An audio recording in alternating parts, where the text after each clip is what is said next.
Bismillahirrahmanirrahim. Selamat pagi, saya Sutoyo, Ketua Bank Sampah Lestari 25.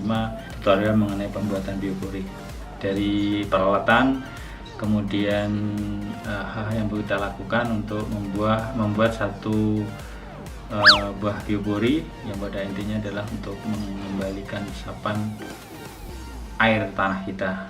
Kemudian yang kedua juga bisa dijadikan sebagai media komposter untuk sampah-sampah organik kita.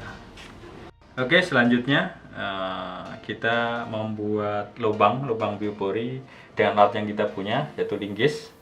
Kemudian kita juga punya skrup untuk membantu membuat lubang yang mau kita bikin biopori. Oke, kita mulai. Kita juga bikin lubang estimasi sekitar 60-70 cm lubang biopori yang mau kita gali. Oke. Kita mulai, kita putar. Nah, kemudian kita untuk menaikkan tanah, kita putar balik alat kita. Nah, kita bersihkan dan kembali sampai dalaman yang kita inginkan sesuai dengan peralatan yang kita punya.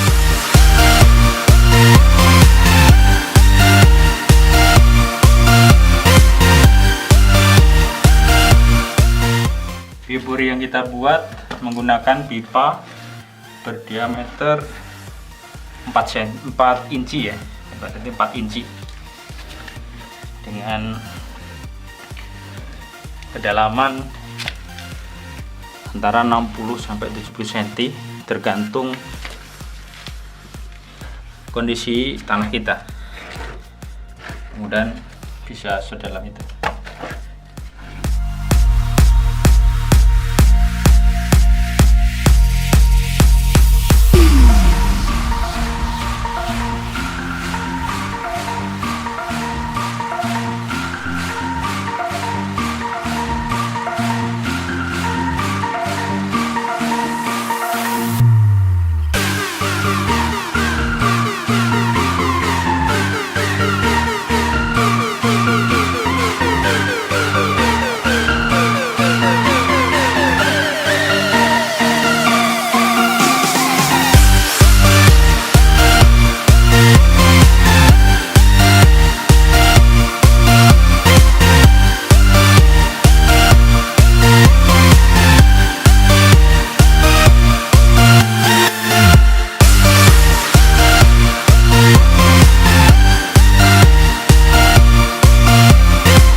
Lubang sudah jadi. Selanjutnya kita akan memotong paralon panjangnya sesuai dengan lubang biopori yang telah kita bikin.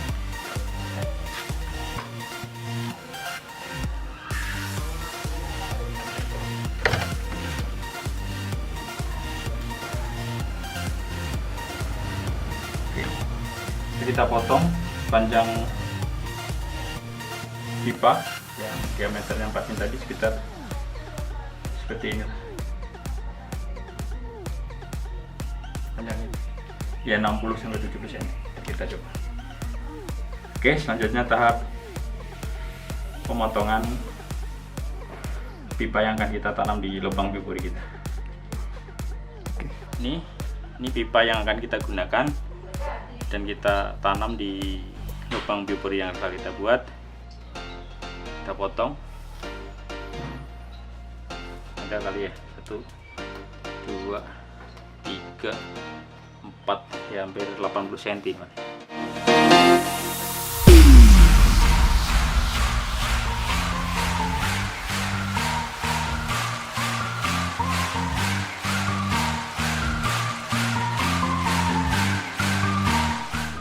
Nah, setelah ini kita potong, jangan lupa di sisi-sisinya ini akan kita lubangi. Jadi dia sebagai media untuk biar meresap di samping-samping dari pipa itu. Jadi kita akan kasih lubang dengan gergaji. Kayak kita bikin mata jet.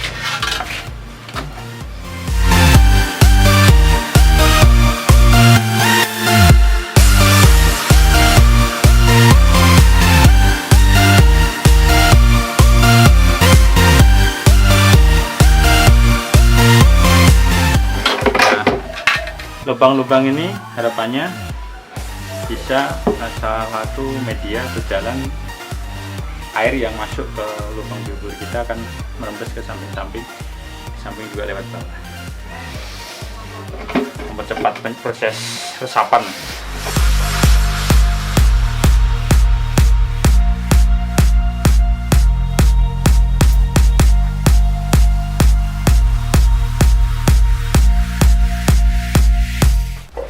Oke, setelah selesai kita bikin lubang di sisi-sisi pipa, selanjutnya kita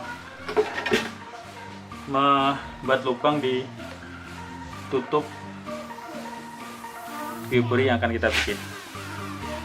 Ini capnya, ntar kita tutup di atasnya, kemudian ini kita kasih lubang.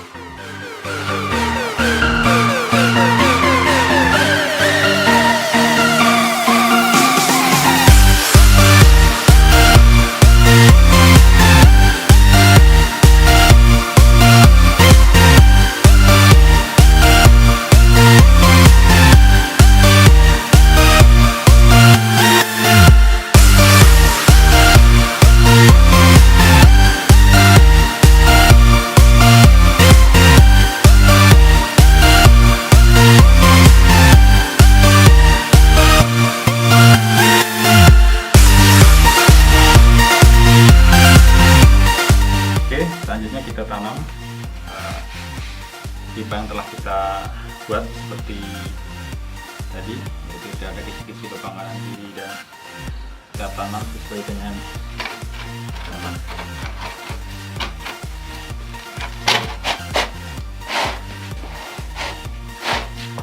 Biopori yang kita buat, kemudian kita tutup cap yang telah kita lubangi di atas seperti ini. Nah, biopori ada dua fungsi. Yang pertama adalah resapan untuk air hujan kita, untuk menjaga kondisi air tanah kita biar tetap terjaga. Yang kedua, bisa difungsikan sebagai komposter. Jadi kalau misalkan ya ada sisa-sisa ikan atau mungkin jeroan dan lain-lain yang sebagai bahan organik atau bahkan sayuran, bisa kita masukkan ke sini, dan setelah berapa minggu atau bulan bahan organik yang kita masukkan itu akan berubah jadi kompos.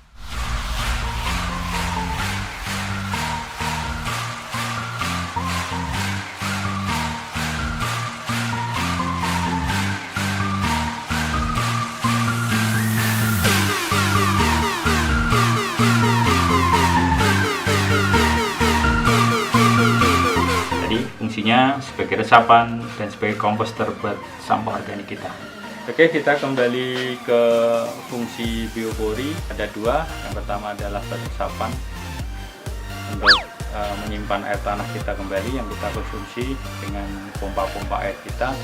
Dan yang kedua, kita fungsikan sebagai komposter. Komposter di sini maksudnya adalah sampah-sampah organik kita itu bisa kita masukkan ke lubang biopori. Nah, pada saat tertentu, misalkan antara 1,5 bulan sampai 2 bulan itu, sampah organik yang kita masukkan ke lubang biopori itu bisa kita ambil dan udah berbentuk sebagai kompos. Kompos bisa kita gunakan untuk pupuk di tanaman-tanaman kita, baik tanaman hias kita, tanaman buah, dan tanaman-tanaman yang kita tanam di halaman atau di media-media tanam yang lain. Misalkan di pot, kemudian bisa di polybag dan lain-lain. Jadi fungsi-fungsi ini yang harus kita optimalkan. Dalam arti kalau kita ngelihat di perubahan lingkungan kita, itu tadi yang biasanya langsung tanah hujan masuk resap ke dalam tanah. Jadi pada saat perubahan fisik itu terjadi, itu yang harus kita kembalikan, harus kita optimalkan lagi. Kita pastikan bahwa air hujan itu tidak langsung mengalir ke hilir, tapi kita optimalkan, kita kembalikan lagi ke dalam tanah dengan kita fungsikan dengan biopori. Kita membuat biopori semaksimal mungkin atau sebanyak-banyak mungkin di lingkungan kita yang udah terjadi perubahan fisik. Itulah salah satu adaptasi kita dengan perubahan perubahan lingkungan kita. Bahkan perubahan iklim pun harapan dengan adanya biopori itu akan mengurangi dampak banjir dan lain-lain yang semula lingkungan kita itu berfungsi maksimal untuk resapan, ada perubahan fisik, bisa berubah jadi perumahan, jadi jalan. Itu yang harus kita mitigasi dan harus kita tanggulangi dampak dari itu seminimal mungkin, dengan salah satunya dengan jalan kita membuat biopori sebanyak mungkin di lingkungan kita. Mungkin itu bisa sharing pada hari ini.